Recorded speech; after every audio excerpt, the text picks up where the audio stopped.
है जब उसमें हाइड्रोजन की मात्रा बढ़ेगा।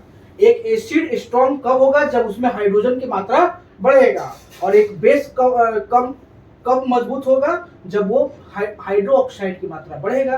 तो दोनों में एक तरह से देखा जाए तो हाइड्रोजन जितना बढ़ता जाएगा उतना स्ट्रॉन्गनेस बढ़ता जाएगा, और जितना कम हाइड्रोजन होगा उतना ज्यादा वीकनेस आएगा।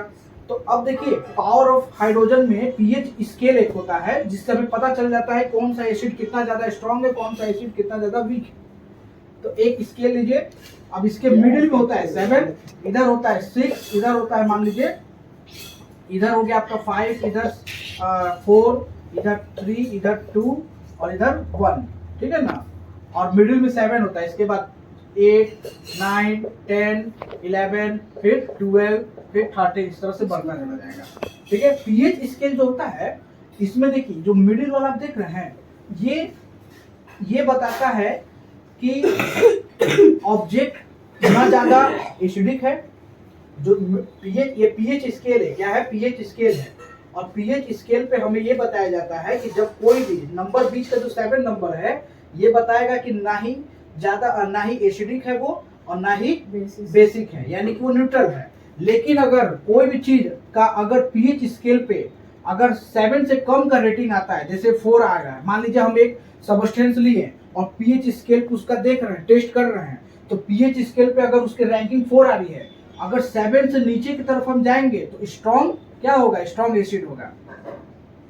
अगर 7 से नीचे का कोई नंबर आ गया तो स्ट्रॉन्ग एसिड, और 7 से ऊपर कोई जा रहा है तो स्ट्रॉन्ग बेस। यानी कि कहने का मतलब ये हुआ कि जितना ज्यादा नंबर बढ़ेगा उतना ज्यादा बेस की स्ट्रॉन्गनेस बढ़ेगी, और जितना ज्यादा नंबर घटेगा उतना ज्यादा बेस का और एसिड का स्ट्रॉन्गनेस बढ़ेगा।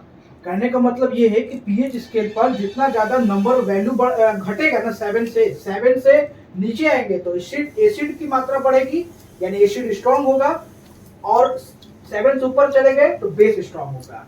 7 के नजदीक जितना रहेगा उतना कम एसिड और उतना कम बेस। तो देखिए पीएच स्केल पर सबसे ज्यादा स्ट्रॉन्ग एसिड किधर की तरफ होता है?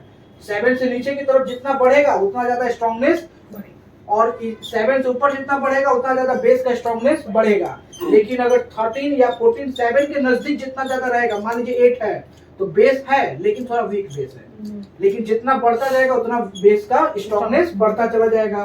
तो इस तरह से पीएच स्केल ये होता है जिसपे हमें कोई भी एसिड और बेस की स्ट्रॉन्गनेस और वीकनेस दर्शाई जाती है। और बाई वैल्यू, ये बाई वैल्यू यानी वैल्यू के माध्यम से इस पे कलर भी होता है, जितना इधर आएंगे उतना ज्यादा रेड डार्क होता चला जाएगा, जितना इधर आएंगे ना उतना रेड डार्क होगा। येलो कलर यहाँ होता है इसलिए क्योंकि यहाँ पे बहुत कम एसिड होता है और बेस भी, और जितना ज्यादा उधर राइट की तरफ जाइएगा उतना ज्यादा ब्लू होता चला जाएगा, यानी स्ट्रॉन्ग बेस होता चला जाएगा। तो दैट्स गुड।